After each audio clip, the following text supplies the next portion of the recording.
Class 10th के MP board के सभी विद्यार्थी ध्यान देकर सुने। आज के इस वीडियो के अंतर्गत देखिए, आज मैं आप सभी को अर्धवार्षिक परीक्षा के लिए यहाँ पर विषय विज्ञान का एक पेपर बताने जा रही हूँ। हम इस तरह के आपको दो पेपर देंगे और दोनों की हमने पीडीएफ तैयार कर ली है। पीडीएफ के लिए आप सभी चैनल पर जाइएगा। चैनल 8 पे आपको एक नंबर मिलेंगे, आप उन नंबर से कांटेक्ट करें, अपना नाम और अपना पता, इसके बाद में आपको अपना मोबाइल नंबर, तीनों चीज़ें देनी है। ठीक है, तो जल्दी से आप पीडीएफ के लिए कांटेक्ट कर लें। बढ़ते हैं, चलिए हम वीडियो की ओर। तो देखिए, पहला प्रश्न है यहाँ पर कि ठीक है, पहला प्रश्न है कि विलयन में किस आयन के निर्माण के कारण पदार्थ की प्रकृति अम्लीय होती है? तो इसका आंसर आपका आएगा H धनायन। दूसरा प्रश्न है पायरुवेट के विखंडन की क्रिया होती है, तो इसका आंसर रहेगा आपका माइटोकॉन्ड्रिया। इसके बाद में है तीसरा, दो तंत्रिका कोशिका के मध्य खाली स्थान को कहते हैं सिनेप्स। ठीक है, और चौथा प्रश्न है वह लेंस जो वस्तु को बड़ा करके दिखाता है, तो उसका आंसर रहेगा आपका उत्तल लेंस। ठीक है, चलिए तो स्क्रीनशॉट आप यहाँ से ले लीजिए अच्छे से। इसके बाद में है पांचवा प्रश्न। ठीक है, पांचवा प्रश्न है कि प्रबल विद्युत अपघटनी का उदाहरण है, तो इसका आंसर रहेगा आपका सोडियम क्लोराइड। छठा है अनुवांशिकी के जनक है, इसका आंसर है मेंडल। चलिए तो आप सभी इन दोनों प्रश्नों के भी स्क्रीनशॉट ले लीजिए। बढ़ते हैं अगले प्रश्न की ओर। तो देखिए, पहला प्रश्न है कि शराब यानी कि वाइन में डेडेडेस होता है, क्या होता है? तो इसका आंसर रहेगा एथिल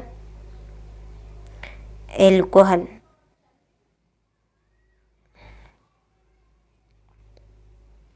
ठीक है, दूसरा है पौधों में गैसीय विनिमय डेडेडेस द्वारा होता है, तो इसका आंसर आएगा आपका रंध्रों के द्वारा। चलिए तो स्क्रीनशॉट आप ले लीजिए। अगला प्रश्न कंप्लीट करते हैं। तो देखिए यहाँ पर है, एक वाक्य में उत्तर दीजिए। तो पहला है ऑक्सीजन शोषण करने वाले जीवों को क्या कहा जाता है? तो इसका आंसर है आपका ऑक्सीजीवी। इसका पहले का आंसर रहेगा ऑक्सी।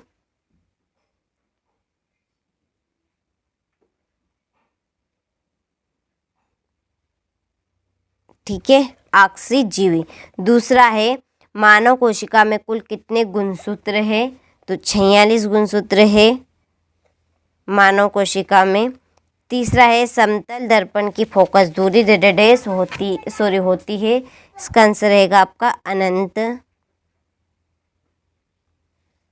और चौथा है जिन रंगीन पदार्थों को पेंट में मिलाया जाता है वे कहलाते हैं, तो इसका आंसर रहेगा आपका वर्णक। ठीक है, ये चौथे का आंसर है आपका वर्णक। ठीक है, चौथे का आंसर है, तो आप बुक में नोट कर ले या स्क्रीनशॉट ले ले। चलिए इसके बाद में हम पांचवा देखते हैं।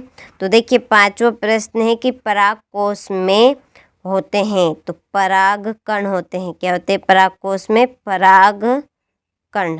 ठीक है, और छठा है मादा में अंडे किस भाग द्वारा उत्पन्न होते हैं? तो इसका आंसर रहेगा अंडाशय।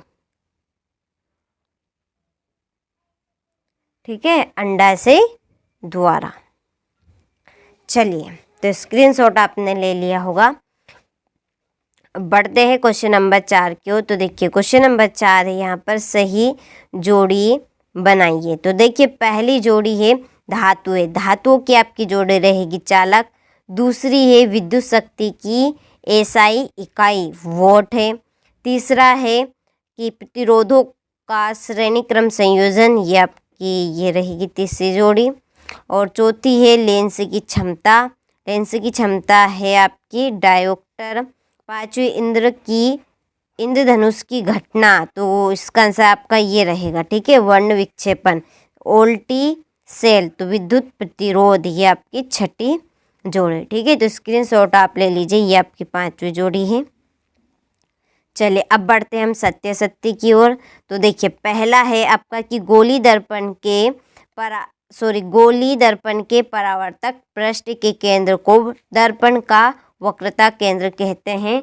तो ये बात आपकी सत्य है कि असत्य है, तो इसका आंसर आपका असत्य रहेगा। दूसरा है मनुष्य में 22 जोड़े लिंग गुणसूत्र पाए जाते हैं, तो ये सत्य है, 23 जोड़े पाए जाते हैं।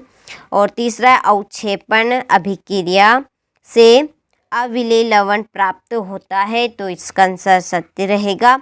चौथा है CO जलती हुई मोमबत्ती को बुझा देती है, तो चौथे का आंसर भी आपका सत्य रहेगा।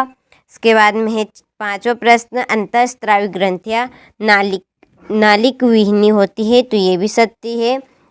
और छठा है कि राइजोपस में जनन संरचनाएं जीवाणु होती है, तो ये भी आपका सत्य है। ठीक है, ये भी आपका सत्य रहेगा। चलिए, तो आप स्क्रीनशॉट ले लीजिए अच्छे से और अच्छे से आप प्रश्नों को कंप्लीट करें। देखिए 100% श्योर इनके आने के चांस है।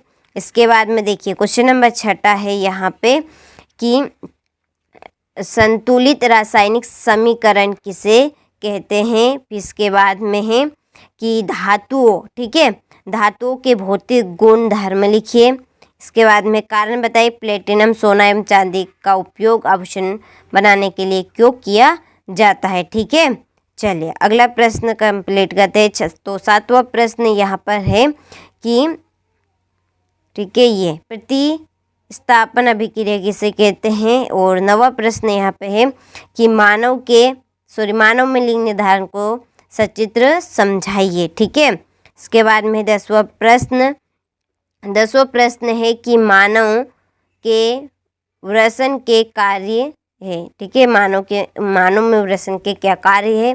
11वां प्रश्न है आनुवंशिकता क्या है। ठीक है, चलिए 12वां प्रश्न है कि वाहनों में उत्तल दर्पण क्यों लगाया जाता है। 13वां प्रश्न विद्युत परिपथ किसे कहते हैं, इसके प्रमुख घटकों के नाम लिखिए।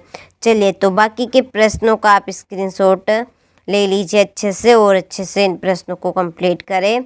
देखिए इन प्रश्न के आने के आपके 100% चांस है, तो जितनी जल्दी हो सके उतनी जल्दी आपको कंप्लीट कर लेना है, क्योंकि आपकी एग्ज़ाम बहुत ही पास आ गई है। ठीक है, ये टोटल आपके 23 प्रश्न हैं। आप सभी इनका सॉल्यूशन लेना चाहते हैं तो देखिए सॉल्यूशन के लिए आप चैनल 8 पे जो नंबर दिए हैं उन नंबर से कांटेक्ट करें।